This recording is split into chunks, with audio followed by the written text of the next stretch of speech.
नसीराबाद शहर के कुछ लोगों पर शहर काजी एवं जामा मस्जिद के इमाम को मानसिक रूप से प्रताड़ित करने, जान माल को नुकसान पहुंचाने की धमकी देने वाला तथा पुश्तैनी मकान से बेदखल करने के प्रयास के आरोप लगाते हुए मुस्लिम समाज के लोगों ने आज उपखंड अधिकारी एवं पुलिस प्रशासन को ज्ञापन सौंपकर कार्रवाई की मांग की है। ज्ञापन में आरोप लगाया कि कुछ लोगों द्वारा बार बार अनावश्यक पंचायतें कर शहर काजी की छवि धूमिल करने का प्रयास किया जा रहा है तथा उन्हीं पुश्तैनी मकान में खाली कर तथा संपत्ति पर कब्जा करने की धमकियां भी दी जा रही हैं। जी क्या मामला है काजी साहब? मामला ये कि कुछ लोग जो है ज़बरदस्ती पिछले कई वर्षों से और पिछले डेढ़ साल से मुझे ज़बरदस्ती परेशान कर रहे हैं, हर तरह से प्रताड़ित करने की कोशिश कर रहे हैं, मानसिक भी, शारीरिक भी, जान माल तक भी आ गए। अब तो हमला तक करने लग गए मस्जिद में नमाज़ पढ़ाने के दौरान, और ये तक जो है मस्जिद से निकालने की और नमाज़ पढ़ाने नहीं देने की धमकियाँ देने लग गए।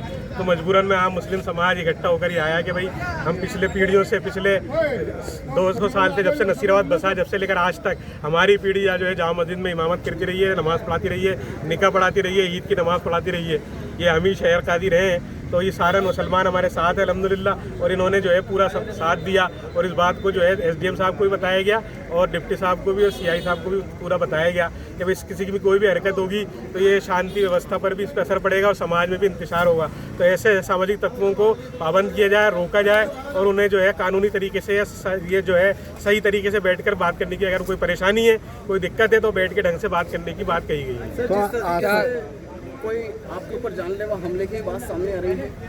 हाँ, पिछले मंगलवार को जो है रात को 9:30 बजे जो नमाज़ होती है, 9 बजे की नमाज़ में उन्होंने ये कोशिश की, गालियाँ बकी मुझे वहाँ नमाज़ पढ़ाने के दौरान, नमाज़ पढ़ाने के फ़ौरन बाद, और उसके बाद जो है हमला करने की कोशिश करी, और बाहर जो है 150-200 लड़के इकट्ठे कर वहाँ गालियाँ बकी, और पीछे हम घर पर भी और वहाँ पर भी उस पर हमला करने की कोशिश करी पूरी तरह। सामाजिक तत्वों में कौन है साहब?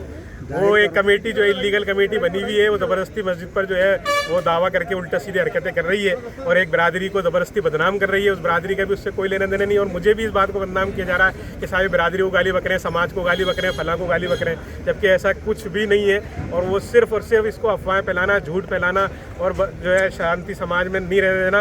रोज़ सुबह उनके उठते ही यही काम है कि साहब एक नया मुद्दा लेके चलें, ताकि जो है चलत फिरत चाय के होटलों पर ही रहे। इस तरह की हरकतें वो कर रहे हैं। उनमें जो है कमेटी वाले हैं, वो इसमें जो है नजीब और नज्जू है, हसन अनवर है, और हाजी यूनुस के नाम से मोहम्मद यूनुस है, और उसके अलावा जो है अशफाक है, जमील अहमद है, और रहमुद्दीन है। इस तरह के लोग हैं, ये चंद लोग हैं जिन्होंने जो है पूरे समाज को और पूरे उसको जो है पिछले 1.5 साल से लगातार और परेशान कर रखा है, प्रताड़ित कर रखा है। की भूमि पर भी अतिक्रमण कब्जा करने की बात सामने आ रही है। ये तो लीगल मैटर है, कागज़ सारे मैं दिखा चुका हूँ। उन्होंने ये बात कह दी, उनके पास कुछ कागज़ नहीं है। अगर अतिक्रमण कर रखा है तो साहब आप मुझे कागज़ दिखा दें। मैंने ये बात कह दी, वो मस्जिद में बैठकर ये बात कह चुके कि हमारे पास कोई कागज़ नहीं है। प्रशासन की तरफ से भी क्या प्रशासन ने आश्वासन दिया है कि आप जो है हम आपके पूरे साथ हैं। अगर वो इस तरह की कोई हरकत करते हैं, हाँ, वो बैठकर लीगल तरीके से अच्छे तरीके से सद्भावपूर्वक बात करते हैं तो अच्छी बात है, करें। और अगर वो इस तरह का कोई कानून व्यवस्था हाथ में लेने की कोशिश करेंगे तो प्रशासन अपना काम करेगा। गाड़ी को पेट्रोल चाहिए और सर्विस पर चाहिए सेविंग्स, तो आइए श्रीनगर रोड के रिलायंस पेट्रोल पंप अजमेर पर, और जैसे ही आप करवाते हैं टैंक फुल, अजमेर ऑटो और अजमेर होंडा देते हैं आपकी पेड सर्विस के लेबर चार्जेस पर 15% special discount. Offer valid for limited time.